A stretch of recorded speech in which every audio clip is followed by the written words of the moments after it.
Salam alaikum, معكم Jamal Wildramoul, ancien IG27. J'enregistre cette vidéo de Montréal, Canada. Je vous remercie pour l'initiative. J'aurais aimé être présent, mais malheureusement, on est bête. Balak, Inch'Allah, l'année الجاي. Voilà, on m'a demandé de parler du futur des télécommunications. C'est un sujet tellement vaste. Il y a IPv6 qui s'en vient, le cloud s'installe de plus en plus, sans parler du 5G, LTE Advanced. Il y a beaucoup de choses. Donc, j'ai choisi de vous parler d'un truc bien spécifique, un domaine où est-ce que je suis plus spécialisé dans les réseaux sans fil, plus particulièrement les réseaux cellulaires. Fait que je vais un peu vous montrer c'est quoi c'est quoi le besoin qu'il y a, euh, c'est quoi, disons, l'industrie, où est-ce qu'elle s'en va, puis qu'est-ce qu'on va voir de plus en plus venir. C'est le cas déjà en Amérique du Nord, peut-être un peu en Europe, mais ça va venir après en Afrique, en Asie. C'est sûr, vous allez voir, vous allez comprendre pourquoi. Fait que c'est ça, ce que je vais vous parler, c'est plus les tendances et l'avenir dans les réseaux cellulaires. Comme on peut le voir sur l'illustration, ça c'est une tour cellulaire standard là, avec une BTS en bas, les antennes en haut. Le petit, euh, le petit carré rouge ici, c'est l'antenne micro-ondes pour la transmission. Euh, Ça c'est classique. Généralement, tous les réseaux, que ce soit 2G, 3G ou même LTE, sont comme ça. Maintenant, ça commence à changer. Puis on va voir pourquoi. Fait que, pour commencer, déjà, vous avez sûrement tous vu ce genre de graphique où est-ce que les téléphones ont évolué, puis les technologies, euh, puis on a de plus en plus de débit, et les clients sont de plus en plus exigeants. Ils veulent tout le temps être connectés, ils veulent tout le temps être sur Facebook, sur YouTube, Twitter, je sais pas. Euh, et on a remarqué, par contre, que 80% des utilisateurs sont à l'intérieur, donc dans des bureaux de 8h à 5h.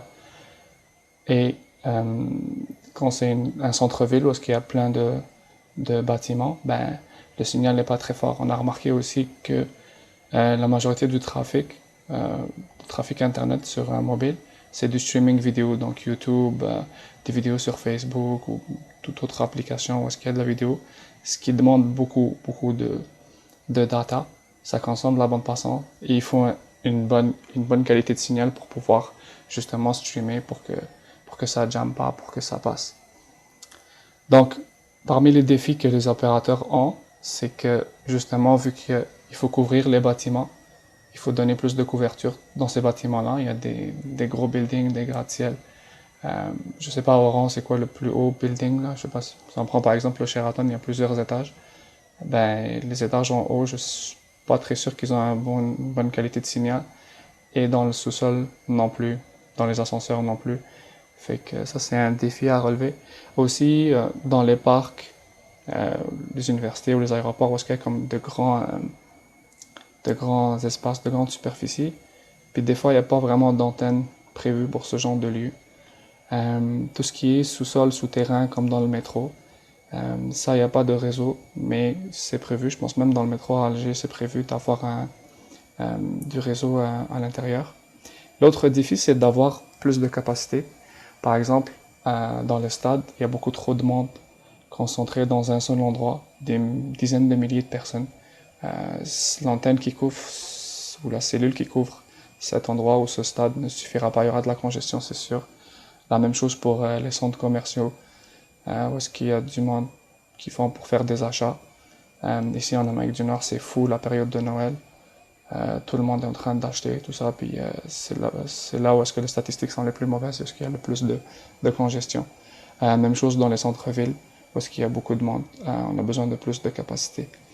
Et bien sûr, tout ça avec une excellente qualité de signal. Comme on l'avait dit, les clients sont de plus en plus exigeants, puis ils veulent être connectés tout le temps, ils veulent être sur Facebook tout le temps, ils veulent tweeter tout le temps. Fait que, comment on va faire?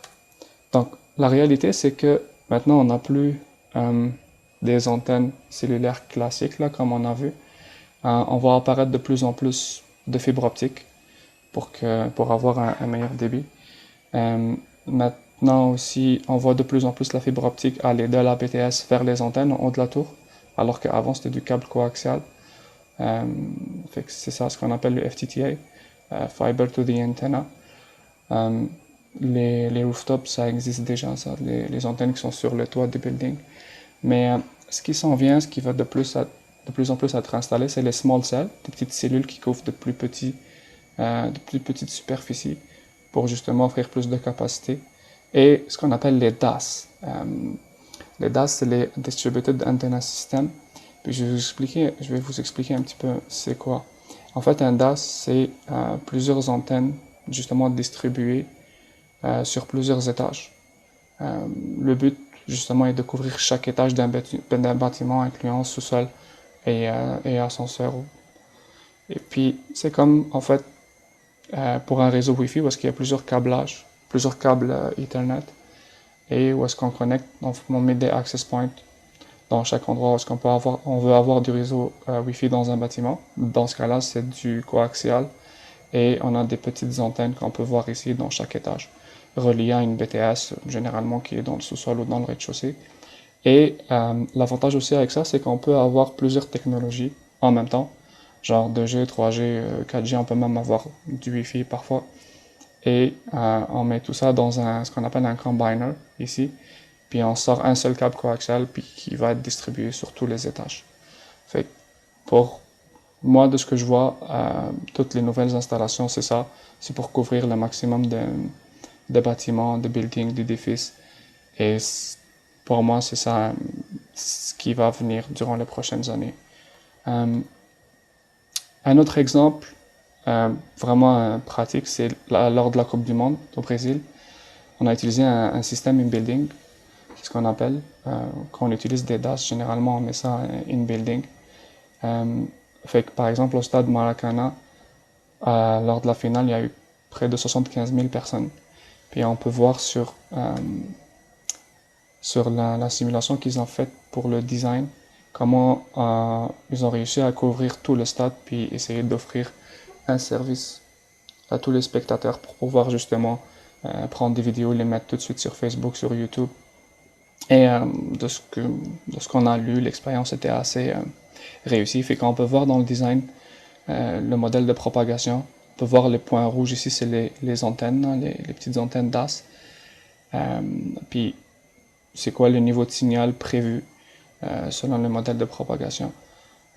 Fait que normalement, ça devrait couvrir tout le stade. Puis j'en ai compté, je pense, 8 antennes, ce qui donne à peu près 8 cellules. Alors que si on avait mis une antenne outdoor macro standard, on aurait peut-être couvert la moitié, mais on n'aurait pas pu offrir autant de capacité. Fait que voilà pour le système in-building. Si vous voulez en savoir plus, Internet, c'est une mine d'or. Il y a tellement de choses à apprendre, il y a tellement de choses à savoir. Moi, mes sites préférés pour lesquels je me renseigne, que ce soit pour les réseaux sans fil en général, je vais beaucoup à HCR Wireless. Malheureusement, ces ressources, la majorité, c'est en anglais. Mais il y a toujours Google Translate pour traduire. Tout ce qui concerne les systèmes in-building, il y a le HeadNet Forum qui donne beaucoup de documentation. Il y a IBF qui est une compagnie montréalaise justement qui développe le software avec lequel on a vu le modèle, la simulation du stade de Maracana. C'est comme le logiciel IBF Design, c'est le plus reconnu mondialement, c'est le plus utilisé plutôt. Puis il y a aussi les small cells, toutes les petites cellules, ça va de plus en plus être utilisé aussi. Il y a le Small Cell Forum, puis il y a Think Small Cell aussi. Fait que je vous souhaite un bon événement, puis j'espère qu'on se verra peut-être en personne l'année prochaine, Inch'Allah. Voilà, merci beaucoup et à la prochaine.